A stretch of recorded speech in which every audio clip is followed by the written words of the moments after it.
Hi friends, welcome back to my channel. ఈ రోజు మీకు ఈ సీరియల్లో ఏం జరిగిందో తెలుసుకోవాలి అనుకుంటున్నారా? అయితే వెంటనే మనం సీరియల్లోకి వెళ్ళిపోదాం. ఇక జరుగుతున్న ఫంక్షన్ మొత్తం చూసి రామరాజు అయితే చాలా ఆనందపడతాడు. కానీ సేనాపతి మాత్రం కోపంతో రగిలిపోతాడు. ఇక బయటికి వెళ్ళి నుంచోడంతో భద్రావతి, సేనా ఏంట్రా భోజనానికి వెళ్దామనుకుంటే నువ్వేంటి ఇక్కడ కూర్చున్నావు, రా వెళ్ళి భోంచేద్దాం అని అంటుంటే ఇక సేనాపతి అయితే భద్రావతి చేతిని విదిలించుకొని, అక్క నీకేమన్నా పిచ్చి పట్టిందా? ఇక్కడికొచ్చాక ఆ రామరాజుగాడు చేసినవన్నీ మర్చిపోయావా? వాడు మన చెల్లెల్ని లేపుకెళ్ళిపోయాడు. పైగా వాడి వల్ల మన నాన్న చనిపోయాడు. ఇదంతా నువ్విక్కడికొచ్చినాక మర్చిపోయినట్టున్నావు అంటూ ఇక సేనాపతి అయితే భద్రావతిని అడుగుతూ ఉంటే ఇక భద్రావతి, సేనా తర్వాత మాట్లాడుకుందామని చెప్పాను కదా, ముందు భోంచేద్దాం పదా అని అంటుంటే, చూడక అమ్మ పుట్టినరోజుని ఈ ఇంట్లో జరిపించడానికి మనం ఒప్పుకున్నాం, అంతే, అది అయిపోయింది. ఇక ఈ ఇంట్లో నిమిషం కూడా నేను ఉండలేను. ముందు ఇంటికెళ్దాం పదండి అంటూ ఇక సేనాపతి అయితే కోపంతో రగిలిపోతుంటే ఇక భద్రావతి, సరే వెళ్ళిపోదాం, కానీ వెళ్లే ముందు మన ప్రేమని కూడా తీసుకుని వెళ్ళాలి కదా అని అంటుంటే ఒక్కసారిగా సేనాపతి భద్రావతి వైపు ఆశ్చర్యంగా చూస్తాడు. ఇక భద్రావతి, ఏంటి సేనా అలా చూస్తున్నావు అని అంటుంటే, చూడక్క ప్రేమ ఎందుకు మన ఇంటికి వస్తుంది? అసలు ఒకవేళ ప్రేమని మన ఇంటికి తీసుకెళ్ళినా మళ్ళీ ప్రేమ ఇక్కడికి కదా వచ్చేది అని అంటుంటే, రే సేనా, మనం ప్రేమని ఈ ఇంటి నుంచి తీసుకెళ్ళామంటే జీవితంలో ప్రేమ ఇంట్లో అడుగు పెట్టదు అని అర్థం అని చెప్పడంతో, చూడక్క నువ్వేం చెప్తున్నావో నాకు అస్సలు అర్థం కావట్లేదు అని అంటుంటే, నువ్వే చూస్తుండు అంత అర్థమవుతుంది, అంతవరకు నువ్వు అస్సలు నోరు విప్పద్దు, సైలెంట్గా ఉండు అంటూ ఇక భద్రావతి అయితే సేనాని తీసుకుని లోపలికైతే వెళ్తుంది. ఇక ఇదంతా చూసిన చందు ఒక్కసారిగా షాక్ అవుతాడు. అదేంటి ప్రేమని ఇంటి నుంచి తీసుకెళ్లడం ఏంటి? అసలు ఏం జరుగుతుంది? ముందు వెళ్ళి ఈ విషయాన్ని నాతో చెప్పాలి అంటూ చందు అక్కడి నుంచి ఇక రామరాజ్ దగ్గరికి వెళ్ళబోతుంటాడు. ఇక ఇంతలో వేదవతి అయితే చందుని చూసి, రే పెద్దోడా, అక్కడేం చేస్తున్నావు? వచ్చి భోజనాలు వడ్డించు అంటూ ఇక వేదవతి అయితే చందుని పిలవడంతో ఇక చందు రామరాజ్ దగ్గరికి వెళ్ళలేక ఇంకా వేదవతి చెప్పినట్టు అందరికీ కూడా విస్తర్లు వేసి భోజనాలు పెట్టడానికి సిద్ధం చేస్తూ ఉంటారు. ఇక భద్రావతి అలాగే కుటుంబం మొత్తం కూడా భోజనానికి కూర్చుంటుంది. వేదవతి అయితే, అక్క ఈరోజు నీకు అన్నయ్యకి ఇష్టమైన కూరలు చేశాను, మీరు తృప్తిగా తినండి, నా చేతులతో వడ్డించి ఎన్ని రోజులైందో కదా అంటూ ఇక భద్రావతి వైపు చూస్తూ వేదవతి అందరికీ భోజనాన్ని వడ్డిస్తుంది. సేనాపతి మోహన్లో మాత్రం కోపం కట్టలు తెంచుకుంటుంది. ఇక ధీరజ్ అయితే, హలో బెజ్జల మావయ్య, చూడు నువ్వు తింటున్న భోజనానికి మేమేమి బిల్లు తీసుకోంలే, నువ్వు తృప్తిగా తిను, అసలే నీకిష్టమని మా అమ్మ తెల్లవార్లు కష్టపడి చేసింది అంటూ ఇక సేనాపతిని ధీరజ్ రెచ్చగొడతాడు. ఒక్కసారిగా ధీరజ్ వైపు సేన కోపంగా కళ్ళెత్తి చూడటంతో ఇక పక్కన ఉన్న భద్రావతి సేనాపతి చెయ్యి పట్టుకుని సేనా అని చెప్పి ఇక తనని ఆపుతుంది. ఇంకా తప్పని పరిస్థితుల్లో సేనాపతి భద్రావతి మాట విని ఇక భోజనాన్ని తింటుంటాడు. ఇక ఇక్కడ చూస్తే విశ్వకైతే ప్రతిసారి అమూల్యకి సైడ్ కొడుతూ, అమూల్య నాతో మాట్లాడవా అంటూ ఇక అమూల్యని అడుగుతూ ఉంటే, అమూల్య అసలు నీతో మాట్లాడతానని ఎలా అనుకుంటున్నావురా, నువ్వంటేనే నాకు అసహ్యం అంటూ ఇక అమూల్య అయితే విశ్వక్ని కోపంగా చూస్తుంది.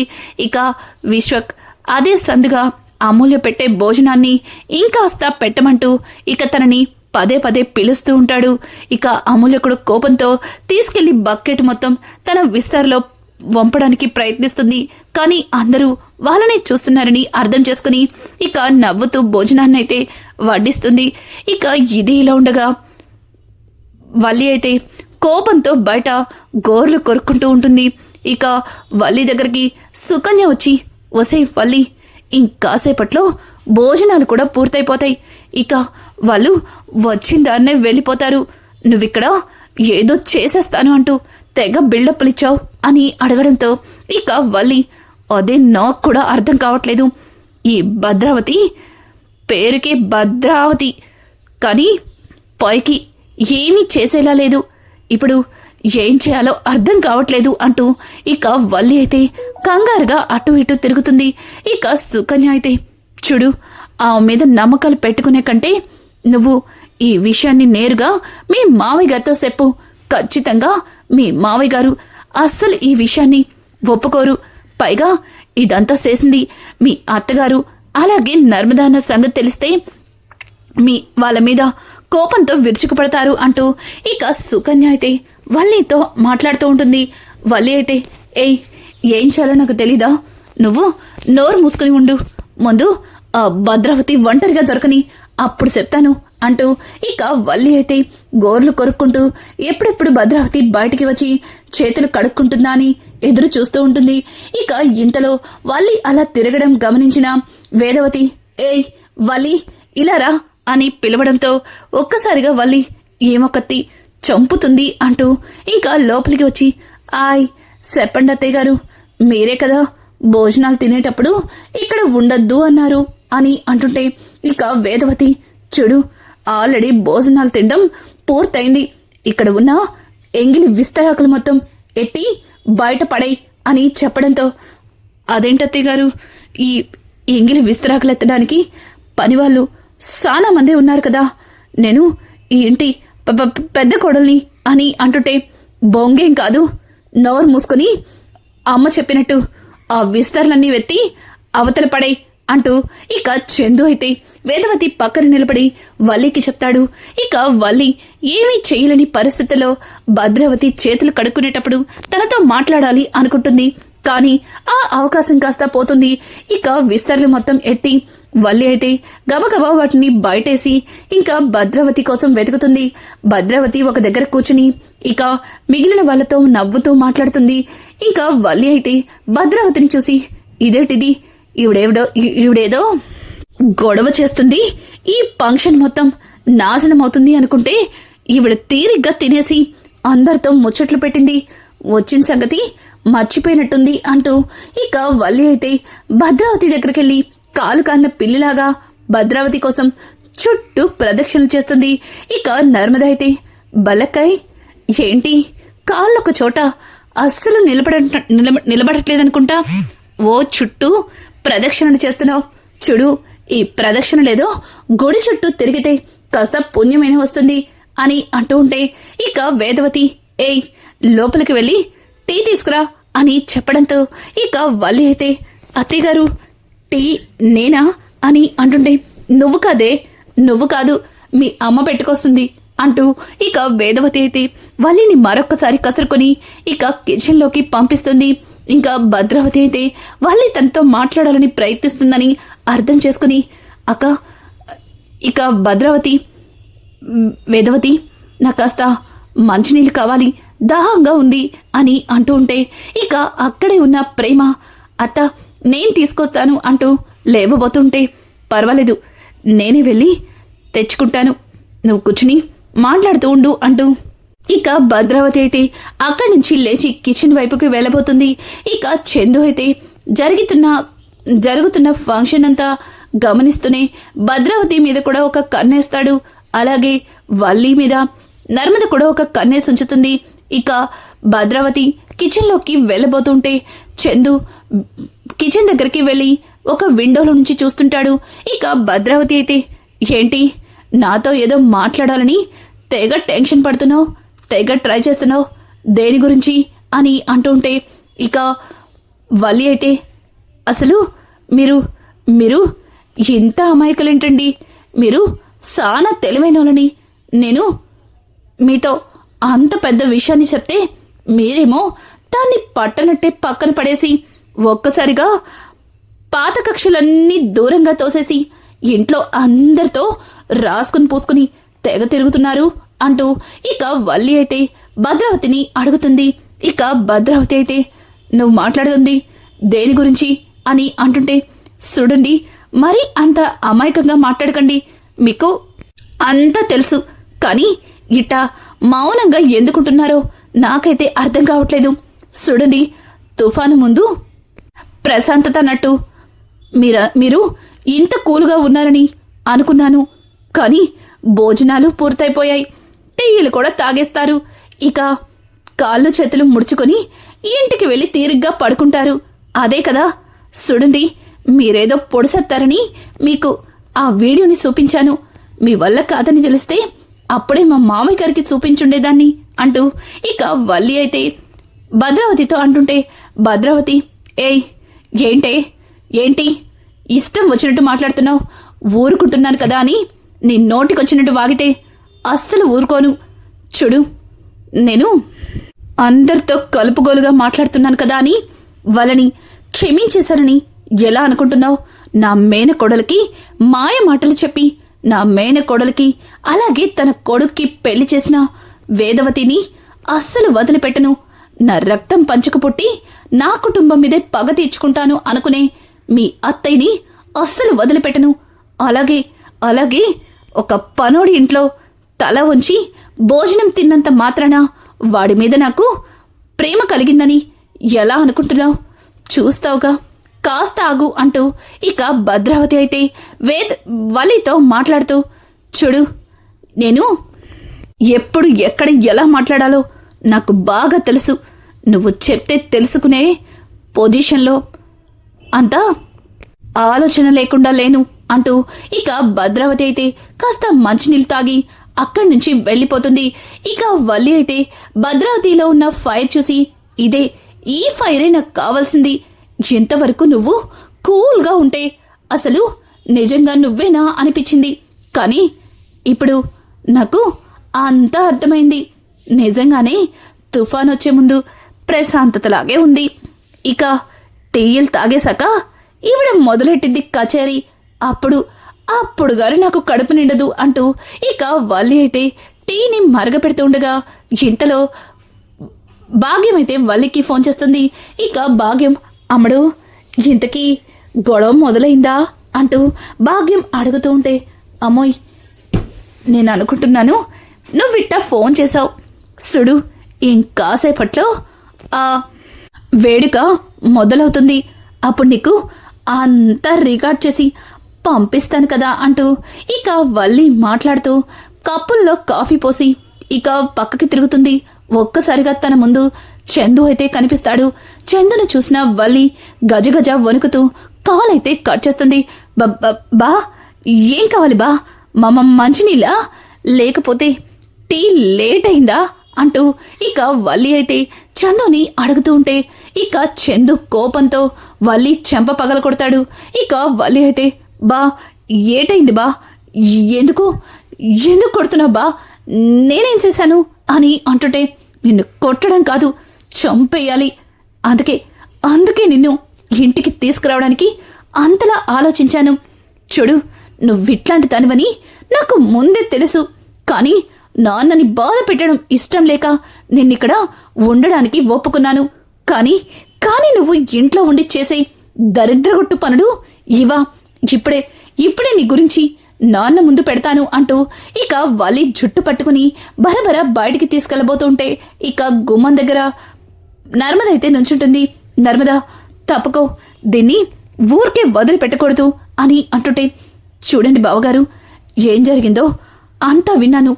కానీ ఇట్లాంటి పరిస్థితుల్లో మనం వల్లి అక్క గురించి మావయ్య గారి ముందు పెట్టి మన పరువు మనమే తీసుకుంటావా? చూడండి, ముందు ఆ భద్రావతి వాళ్ళు దేని గురించి గొడవ చేస్తున్నారో, అసలు ఆ విషయం ఏంటో ముందు వల్లి అక్కని అడిగి తెలుసుకుందాం అని అంటుంటే ఇక చందు అయితే, ఇంకేం తెలుసుకోవడం నర్మదా, ప్రేమ ధీరజ్లా పెళ్లి గురించి ఏదో పెద్ద గొడవ అన్నట్టుగా మాట్లాడుతుంది. ఏయ్ చెప్పు, అసలేం జరిగింది అంటూ ఇక నర్మద అయితే వల్లిని అడుగుతూ ఉంటే ఇక వల్లి చెప్తాను కానీ అంటూ చందు వైపు చూస్తుంటే, చందు, ఏంటి చేసిందంతా చేసేసి నన్ను చూసి భయపడుతున్నావా? నువ్వు నటించకు, నా కొల్లు మండిపోతుంది అంటూ ఇక చందు అయితే వల్లి మీద కోపంతో విరుచుకుపడతాడు. ఇక వల్లి అయితే, అది కాదు బా, మరేమో అని అంటుంటే, నోర్మయ్, ఏంటి ఫోన్లో ఏదో వీడియో అన్నావు, ముందు నీ ఫోన్ తీ అంటూ ఇక వల్లి ఫోన్ తీసుకుని వీడియోస్ని చెక్ చేస్తాడు. ఒక్కసారిగా అందులో ప్రేమ ధీరజ్లు పెళ్లి చేసుకున్న వీడియో కనిపిస్తుంది. అది చూసిన నర్మద షాక్ అయిపోతుంది. ఏంటి ఇదంతా అని అంటుంటే ఇక వల్లి, బా నీకు కూడా తెలియని విషయం ఏంటంటే నిజానికి ప్రేమ అలాగే ధీరజ్ ఒకరినొకరు ప్రేమించుకొని పెళ్లి చేసుకోలేదు. ప్రేమ కళ్యాణ్ అనే ఒక వ్యక్తిని ప్రేమించింది. అతన్నే పెళ్లి చేసుకోవాలని ఇంట్లో తన కోసం ఏర్పాటు చేసిన పెళ్లిని వదిలేసి వాడితో లేచిపోయింది. వాడేమో ప్రేమని వేరొకరికి అమ్మేసి తన నగలు డబ్బు తీసుకుని పారిపోయాడు. అది తెలుసుకొని అత్తయ్య గారు ప్రేమకి జీవితం ఇవ్వాలని ప్రేమ మెడలో ధీరజ్ని తాళి కట్టమని చెప్పారు. అదే కదా నర్మదా, నువ్వు చెప్పు, నువ్వు కూడా అక్కడే ఉన్నావు కదా అంటూ ఇక నర్మదని అడుగుతుంటే ఒక్కసారిగా చందు, ఏయ్ పిచ్చి పిచ్చి వేషాలు వేయద్దు. ప్రేమ ధీరజ్ ఒకరినొకరు ప్రేమించి పెళ్లి చేసుకున్నారు. వాళ్ళ మీద ఇలా లేనిపోని అబండాలు వేశావంటే చంపేస్తాను అంటూ ఇక చందు మాట్లాడుతూ ఉంటే పక్కన ఉన్న వల్లి, నర్మదా నువ్వు చెప్పు, నేను చెప్పింది నిజమా కాదా, చెప్తావా లేదా అంటూ ఇక వల్లి అయితే నర్మదని అడుగుతూ ఉంటే, ఏయ్ ఏంటే నా ముందే నర్మదని బెదిరిస్తున్నావు అంటూ గట్టిగా అరవడంతో ఇక నర్మద, చూడండి బావగారు, అప్పుడు జరిగిన విషయంలో వల్లి అక్క చెప్పింది నిజమే, కానీ ప్రేమని అట్లాంటి పరిస్థితుల్లో ధీరజ్ పెళ్లి చేసుకోకపోతే అన్యాయంగా ప్రేమ ప్రాణాలతో బ్రతికుండేది కాదు. పైగా దానివల్ల ఎక్కడ తన పుట్టింటి వాళ్ళు అవమాన పాలవుతారేమోనని అత్తయ్య గారు ధీరజ్ని తన మెడలో తాళి కట్టమని చెప్పారు. జరిగింది ఇదే.